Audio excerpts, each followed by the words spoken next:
کیوں نہ ہو؟ میں ایک واقعہ آپ کو بتا دوں، بہت پیارا واقعہ ہے، آپ غور سے سماعت کریں۔ حضور غوث اعظم کی ایک زمانے میں ایک واقعہ پیش آیا، جہاں آج روضہ غوث اعظم ہے، مزار شریف ہے، کئی کلومیٹر کے فاصلے کی دوری پر ایک نہر ہے، دریائے دجلہ۔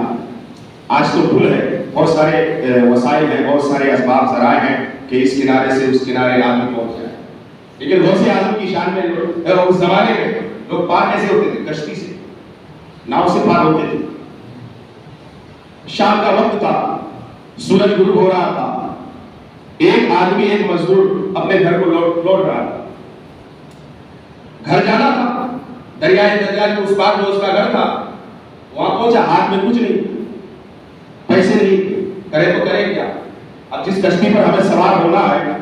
تو ملہ کو، کشتی بان کو پیسے بھی تو دینا ہے، مزدوری بھی تو دینا ہے، پھری کوئی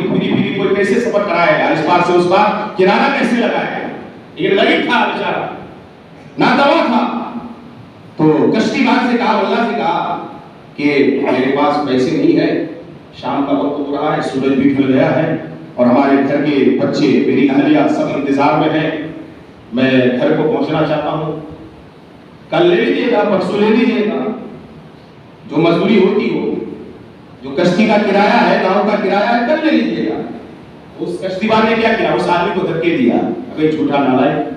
ہے، آج سفر کرے گا تو دکھے گا ہی ہے، چالاکی کرتا ہے، پھری میں سب جو ہے اس پار اس پار میں نہیں کرتا،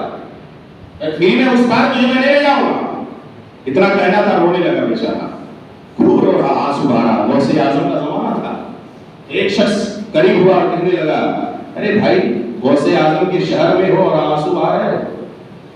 حضرت عبد القادر جیلانی کے شہر میں زندگی گزار رہے ہو اور آنسو آ رہے ہو، غوث پاک کی بارگاہ میں جاؤ، تمہارے تمام مشکلات کو حل کر دیں گے۔ اتنا سننا تھا، آنسو تھم گئے، مسکراتا ہوا غوث پاک کی بارگاہ میں حاضر آیا، غوث اعظم کی بارگاہ میں تمام مسئلہ سنایا، میرے ساتھ ایسے ایسے ہوا، کشتی بان نے مجھے جو ہے اس بار کنارہ نہیں لگایا، میں گھر کو جا نہ سکا۔ تو غوث اعظم جو ہے اپنے حجرے میں گئے اور سونے کے سکے سے بھرا ہوا تھیلا اس غریب کے حوالے کیا، بچل کے کہے سونے کے سکے سے بھرا ہوا تھیلا اس غریب آدمی کے حوالے کیا، سپرد کیا اور کہا کہ اس کشتی والے کو دے دینا، اس کشتی والے کو دے دینا، ملا کو دے دینا، اور کہہ دینا اس کے کاج میں کہ جب تک تمہاری زندگی ہے، جب تک تم دنیا میں رہو گے، کسی غریب آدمی سے تم کرایہ وصول نہیں کرو گے، کیونکہ یہ سونے کا سکہ بھرا ہوا تھیلا میں تجھے دے رہا، اور جب وہ نام اگر پوچھے کہ کس نے دیا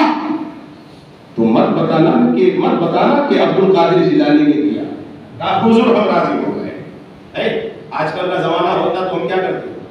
سونے کے سکے سے بھرے ہوئے تھیلے کو لے کر خود جو ہے ابو چکر ہو جائیں گے، ارے کون جائے گا بھائی کشتی بان کو دینے کے لیے، میں تو خود جو ہے میری حالت خراب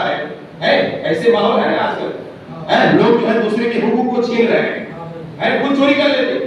لیکن عقیدہ دیکھو، غوث اعظم نے دیا بھائی، مجھے پہنچانا ہے، تو اب جو ہے اشرفی کا تھیلا لیا اور قریب ہوا اور کشتی بان کے حوالے کیا اور سپرد کیا، اور دیکھ یہ سونے کے سکے سے بھرا ہوا تھیلا میں تجھے سپرد کر رہا ہوں، لیکن شرط ہے پوری زندگی تم کشتی چلانا، لیکن کسی غریب اور ناتما بے بس سے تم کرایہ وصول نہ کرنا۔ اچھا بھائی، ابھی تو تمہاری حالت خراب تھی، خستہ و خراب تھی، پھٹیجر تھے، تم بھکاری تھے، تمہارے پاس پیسے نہیں، یہ سونے کے سکہ کہاں سے لائے؟ کہیں چوری کر کے تو نہیں بھائی، میں چوری کر کے، اگر چوری کرنا ہوتا تو پہلے ہی چوری کر کے لے آتا، نہیں، کسی نے مجھے دیا ہے اور نام بتانے سے مجھے منع کیا ہے، کہ نام تو بتاؤ۔ ضد کرنے لگا وہ ملا، کشتی چلانے والا ضد کرنے لگا، ارے بتاؤ بھائی کون ہے؟ اتنے زیور، اتنے پیسے، سونے کے سکے کون دے سکتا ہے؟ ارے نام تو بتاؤ، کہ نام بتانے سے مجھے منع کیا ہے۔ آنکھوں میں آنسو کے قطرات جاری وہ ساری ہو گئے۔ اب ملا جو تھا، جو کشتی بان جو تھا، اس کی آنکھوں میں آنسو کے لڑیاں بہنے لگی، وہ کہنے لگے تو مجھے جو ہے نام بتانے سے اپنی زبان کو روکتا ہے، مجھے معلوم ہے